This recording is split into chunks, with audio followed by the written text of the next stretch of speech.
Okay, નમસ્કાર all leaders, good morning.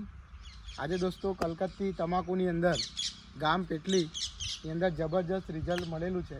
તમે જોઈ શકો છો કે આ 2 વીઘાનું ખેતર છે અને આની અંદર અમે 2 ભૂવસ્ત્રની બેગ નાખી હતી. રાકેશભાઈ, સાચી વાત? બે નાખી, બરાબર છે. અને આજે તમે દર સાલ તમે તમાકુ કરો છો તો કેટલા મણનો ઉતારો આવે છે?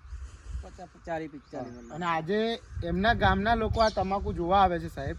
અને આજે આ ભૂવસ્ત્રની સુપરની ઇન્ડિયા ગ્રોની પ્રોડક્ટ આપણી વાપરેલી છે. આજે તમને અંદાજો કેટલો છે, કેટલું નીકળશે?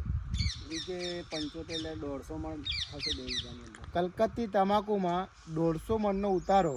બીજું આ એ 2 બેગ ભૂવસ્ત્ર વાપરી છે અને બીજું જમીનમાં શું નાખ્યું છે? એ ડીએપી, બસ ડીએપી નાખ્યું છે. કહેવાનો મતલબ ડીએપી કેટલું નાખ્યું? 1 ગુણ 2 ગુણ વીઘામાં, એટલે 2 વીઘામાં 1 ગુણ ડીએપી અને આ 2 ભૂવસ્ત્ર. 50% રાસાયણિક અને 50% ઓર્ગેનિક. પણ આવતી સાલ પૂરેપૂરી ઓર્ગેનિક કરીશું. અને આજે તમે જોઈ શકો છો આખું ખેતર સાહેબ, આખી તમાકુ એમની અલગ પડે છે. અને બાજુના ખેતરમાં તમાકુ છે પણ પાનાનું વજન નથી. અને અહીંયા સાહેબ તમાકુ પણ છે અને પાનું જુઓ તમે, ખાલી પાનું જુઓ સાહેબ, એનું વજન જુઓ. આમ હાથમાં પકડીએ તો ખબર પડે કે ના, ખરેખર તમાકુનું વજન છે. અને તમને પણ ખબર છે કે પાનાનું વજન જે તમાકુમાં હોય, તમાકુનો ભાવ જોરદાર આવે. તો સાહેબ આજે તમે શું કહેવા માંગો છો બીજા ખેડૂતને? બીજા ખેડૂતમાં એ જ કહેવા માંગુ, આ વાપરવું.